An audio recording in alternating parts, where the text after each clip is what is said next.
नमस्कार, स्वागत है आपका बिहार समाचार में। इस वीडियो में हम बात करेंगे बिहार की अब तक की सभी बड़ी खबरों के बारे में। सभी खबरें आपके काम की और सिलेक्टेड हैं। तो आज की बड़ी खबरों पर बात करने से पहले आपसे एक छोटी सी अनुरोध है कि इस वीडियो को एक प्यारा सा लाइक अवश्य कर दीजिएगा। आपका एक लाइक करना ही हमारी मेहनत का फल होता है। तो चलिए शुरुआत करते हैं आज की पहली बड़ी खबर से। बिहार के कई जिलों में आज होगी भारी बारिश। मौसम विभाग ने जारी किया हाई अलर्ट। जी हां, बिहार में भयंकर बारिश हो रही है और यह बारिश अगले और 3 दिनों तक होने वाली है। मौसम विभाग ने 21 जून तक पूरे बिहार में भारी से भारी बारिश होने का पूर्वानुमान जारी कर दिया है और साथ ही बिहार में तेज आंधी, बारिश और वज्रपात को लेकर हाई अलर्ट जारी कर दिया है। आपको बता दें कि मौसम विभाग ने पटना सहित 12 जिलों में 17 जून तक रेड अलर्ट और 18 जून तक भारी बारिश की चेतावनी जारी की थी। लेकिन अब मौसमी सिस्टम का क्षेत्र वैशाली, बेगूसराय और बक्सर की तरफ शिफ्ट हो गया है। इसलिए अब सीतामढ़ी, मधुबनी, मुजफ्फरपुर, दरभंगा, वैशाली, शिवहर और समस्तीपुर में आज ऑरेंज अलर्ट जारी कर दिया गया है। यानी कि इन जिलों में आज तेज आंधी, बारिश और वज्रपात होने वाली है। और साथ ही आपको यह भी बता दें कि बिहार में पश्चिमी चंपारण, सिवान, सारण, पूर्वी चंपारण और गोपालगंज में अगले 3 दिन यानी कि 21 जून तक भारी से भारी बारिश होने वाली है।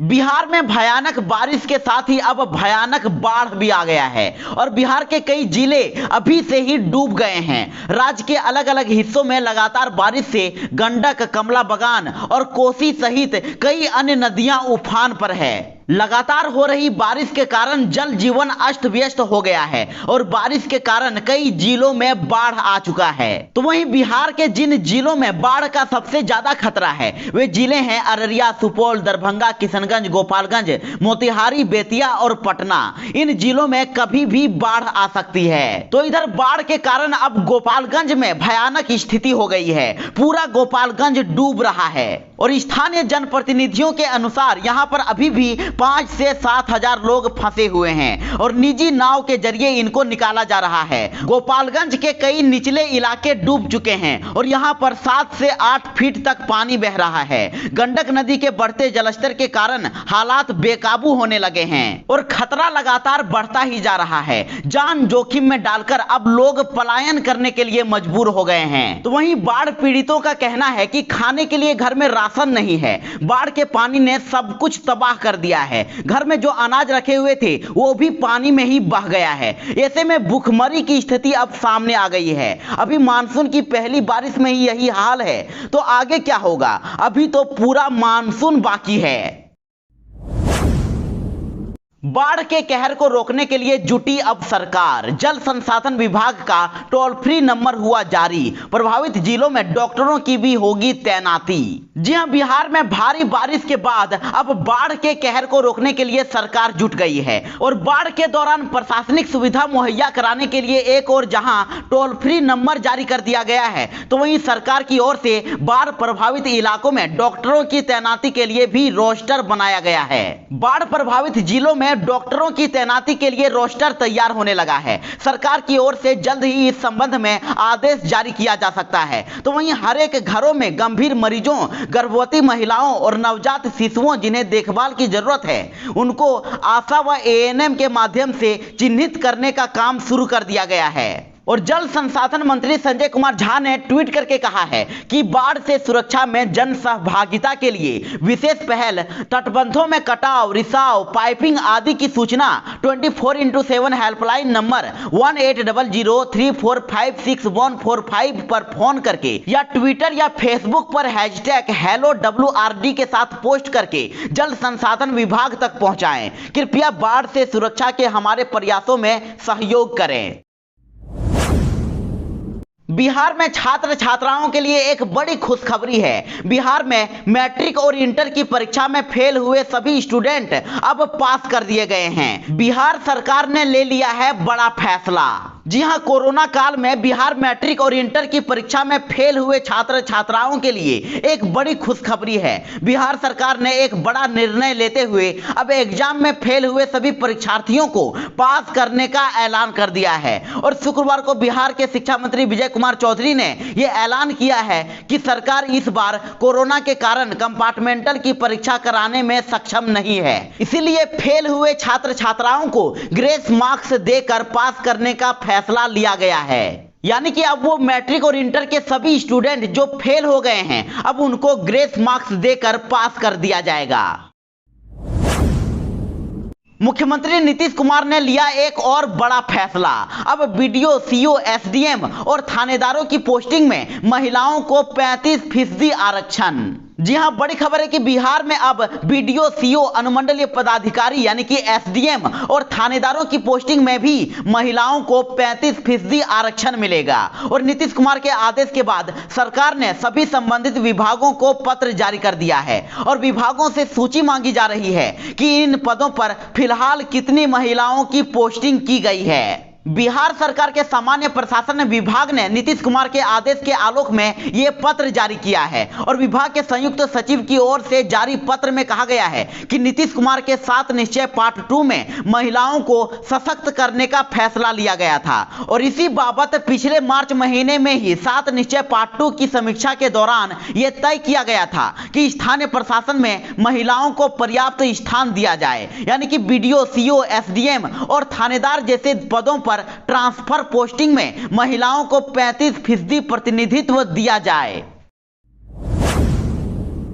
बिहार में अब उद्योग लगाने के लिए महिला और युवाओं को मिलेंगे 10-10 लाख रुपए, आधी रकम भी होगी माफ। जी हां, बड़ी खबर है कि मुख्यमंत्री महिला उद्यमी योजना एवं मुख्यमंत्री युवा उद्यमी योजना का शुभारंभ सीएम नीतीश कुमार ने शुक्रवार को कर दिया है। और इस योजना के तहत अब सामान्य और पिछड़ा वर्ग के युवाओं को तथा सभी वर्ग की महिलाओं को भी उद्योग लगाने के लिए 10 लाख तक की मदद सरकार करेगी। इसमें 5 लाख अनुदान के रूप में मिलेगा, तो वहीं इसमें 5 लाख लोन होगा जिस पर मात्र 1% ब्याज युवाओं को लगेगा और महिलाओं को इसका कोई ब्याज नहीं देना होगा। यानी कि इसमें आधी रकम नहीं लौटानी होगी और शेष 5 लाख रुपए लौटानी होगी और महिलाओं को इसके लिए सूद नहीं देना पड़ेगा और युवाओं को सिर्फ 1% सूद लगेगा। यह पूरी राशि 2 किस्तों में मिलेगी और 84 किस्तों में लौटाने की सुविधा होगी। मुख्यमंत्री नीतीश कुमार ने एक अन्य मार्ग में वीडियो कॉन्फ्रेंसिंग से इन योजनाओं की लॉन्चिंग पर कहा है कि इससे महिलाओं और युवाओं में उद्यमिता, विकास और स्वरोजगार को बढ़ावा मिलेगा। और साथ ही मुख्यमंत्री नीतीश कुमार ने इस योजना से संबंधित www.uddami.bihar.gov.in वेब पोर्टल भी जारी किया है और इस पोर्टल के माध्यम से इस योजना का लाभ लेने के लिए ऑनलाइन आवेदन किया जा सकता है। बिहार में पेट्रोल की कीमत आसमान छू रही है। बिहार में 13 जिलों में पेट्रोल की कीमत 100 रुपए के भी पार हो गई है। जी हां, ईंधन की कीमतों में गुरुवार को एक बार फिर से बढ़ोतरी हुई है और इस वृद्धि के साथ ही पेट्रोल की कीमतें पूरे बिहार में शतक के निशाने को हिट करने के बहुत ही करीब पहुंच गई है। बिहार के 13 जिलों में पेट्रोल 100 रुपए प्रति लीटर के ऊपर बिक रहा है, तो वहीं औरंगाबाद और गोपालगंज के लोगों को कुछ राहत मिली है। औरंगाबाद में पेट्रोल की कीमत 100 रुपए 23 पैसे से घटकर 99 रुपए 42 पैसे हो गया और गोपालगंज में 100 रुपए 25 पैसे से घटकर 99 रुपए 89 पैसे प्रति लीटर रहा। तो वहीं सीतामढ़ी, बांका और पूर्वी चंपारण ने पेट्रोल का शतक लगाया और पटना में पेट्रोल की कीमत 34 पैसे प्रति लीटर बढ़कर 99 रुपए 29 पैसे प्रति लीटर हो गया। और बिहार में अभी प्रति लीटर पेट्रोल की कीमत कितनी है, कितनी ज्यादा बढ़ गई है, इसकी पूरी लिस्ट भी अब जारी कर दी गई है। बिहार में थमने लगी है कोरोना की रफ्तार। 24 घंटे में मिले हैं मात्र 347 नए संक्रमित। जी हां, बिहार में कोरोना संक्रमण के मामले लगातार घट रहे हैं और बिहार में स्वास्थ्य विभाग के द्वारा जारी ताजा रिपोर्ट के अनुसार बिहार में पिछले 24 घंटों में 1,10,608 सैंपलों की जांच की गई है और जिसमें से मात्र 347 नए कोरोना संक्रमित ही पाए गए हैं। तो वहीं पिछले 24 घंटों में बिहार में कोरोना के कारण 9 लोगों की मौत हो गई है और बिहार में अब तक 9,536 लोगों की जान कोरोना संक्रमण की वजह से जा चुकी है। और बिहार में एक्टिव मरीजों की संख्या की बात करें तो बिहार में अभी 3,547 एक्टिव मरीज हैं जिनका इलाज चल रहा है और इनकी भी संख्या लगातार घटती ही जा रही है और बिहार में रिकवरी रेट बढ़कर 98.17% हो गई है। अब बिहार के सभी पंचायतों में खुलेंगे इंटर स्कूल। 63 पंचायतों में नहीं होती है इंटरमीडिएट की पढ़ाई। जी हां, बड़ी खबर है कि अब सभी पंचायतों में एक एक उच्च माध्यमिक विद्यालय होंगे। इसे लेकर जिला स्तर पर तैयारी शुरू कर दी गई है। जिले में 63 ऐसी पंचायत है जहां पर इंटरमीडिएट की पढ़ाई नहीं होती है और 2 प्रखंडों से तो विद्यालय को उत्क्रमित करने का प्रस्ताव भी जिला शिक्षा कार्यालय को दिया गया है। और साथ ही जिला शिक्षा पदाधिकारी संजय कुमार ने बताया है कि उच्च माध्यमिक विद्यालयों की स्थापना के लिए 75 डिसमिल जमीन की उपलब्धता आवश्यक है और इसमें 40 डिसमिल जमीन खाली होनी चाहिए। यदि किसी विद्यालय के पास इतनी जमीन है तो वह इसके लिए प्रस्ताव भी भेज सकता है। तो वहीं जिन जिलों के पास 75 डिसमिल जमीन नहीं है वे अपने मध्य विद्यालयों को उच्च विद्यालयों में प्रोन्नत करने के लिए दान में भूमि प्राप्त करने के लिए पहल भी कर सकते हैं और इसके बदले में दानदाता के नाम पर स्कूल का नाम रखा जाएगा। और अगर दान में भी नहीं मिली तो किसी निजी भूमि को पट्टा यानी कि लीज पर प्राप्त करने का प्रयास भी किया जा सकता है। इसका विधिवत प्रस्ताव बिहार शिक्षा परियोजना को भेजा जाएगा। डीएम के आदेश पर 780 स्वास्थ्य कर्मियों की सेवा समाप्त और 20 घंटे के अंदर ही फिर से हो गए बहाल।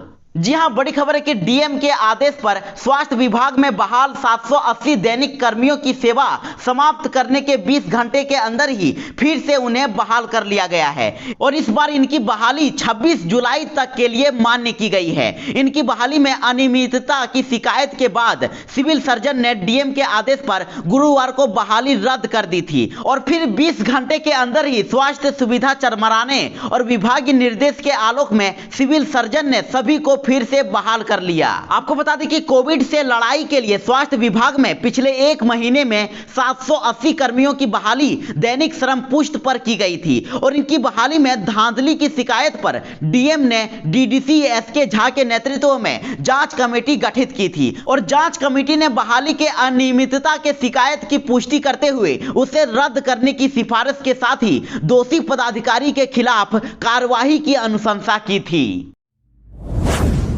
कोरोना से जंग के लिए देश भर में 1 लाख वॉरियर्स किए जाएंगे तैयार। बिहार के 9 जिलों में 10वीं और 12वीं पास को दी जाएगी ऑन जॉब ट्रेनिंग। जी हां, कोरोना से लड़ने के लिए मेडिकल स्टाफ की टीम तैयार की जाएगी। 10वीं और 12वीं पास युवाओं को क्रिटिकल केयर सहित 6 कोर्स में 21 दिनों का प्रशिक्षण दिलाया जाएगा और साथ ही प्राथमिक स्वास्थ्य केंद्रों, जिला स्तरीय चिकित्सा केंद्रों और अन्य चिकित्सालयों में ऑन जॉब प्रशिक्षण भी दिया जाएगा। शुक्रवार को पीएम नरेंद्र मोदी ने PMKVI 3.0 के तहत कोरोना फ्रंटलाइन वर्कर्स के लिए कस्टमाइज्ड क्रैश कोर्स प्रोग्राम की वीडियो कॉन्फ्रेंसिंग से शुरुआत की है और कहा है कि इसका मकसद प्रशिक्षण देकर देश में 1 लाख कोरोना योद्धा तैयार करना है। आपको बता दें कि देश के 26 राज्यों के 111 प्रशिक्षण केंद्रों पर शुरू हुई इस योजना में बिहार के 9 जिलों के 10 प्रशिक्षण केंद्र शामिल हैं और सभी 111 प्रशिक्षण केंद्रों पर 276 करोड़ रुपए खर्च होंगे। बिहार में बेगूसराय, गोपालगंज, खगड़िया, मधेपुरा, मुजफ्फरपुर, पटना, सारण, वैशाली और बांका के 10 केंद्रों पर प्रशिक्षण दिलाया जाएगा। इसकी सारी तैयारी पूरी कर ली गई है। हाई स्कूलों में अब 30,000 शिक्षकों की भर्ती अब जिला परिषद परामर्शी समिति करेगी। जी हां, छठे चरण के तहत हाई स्कूलों में 30,000 शिक्षकों की नियुक्ति का अधिकार अब जिला परिषद परामर्शी समिति को दे दी गई है। पंचायत चुनाव होने तक शिक्षकों की नियुक्ति का अधिकार परामर्शी समिति को ही रहेगा। इस संबंध में शिक्षा विभाग के उप सचिव अरशद फिरोज ने शुक्रवार को अधिसूचना जारी कर दी है और जिला परिषद के नियंत्रण में माध्यमिक एवं उच्च माध्यमिक शिक्षकों की नियुक्ति प्राधिकार एवं अनुशासनिक प्राधिकार नियमावली के तहत गठित परामर्शी समिति के अध्यक्ष ही जिला परिषद के अध्यक्ष होंगे और जिला परिषद शिक्षा समिति का एक चयनित सदस्य जिला परिषद के मुख्य कार्यपालक पदाधिकारी सदस्य, सचिव और जिला कार्यक्रम पदाधिकारी सदस्य होंगे।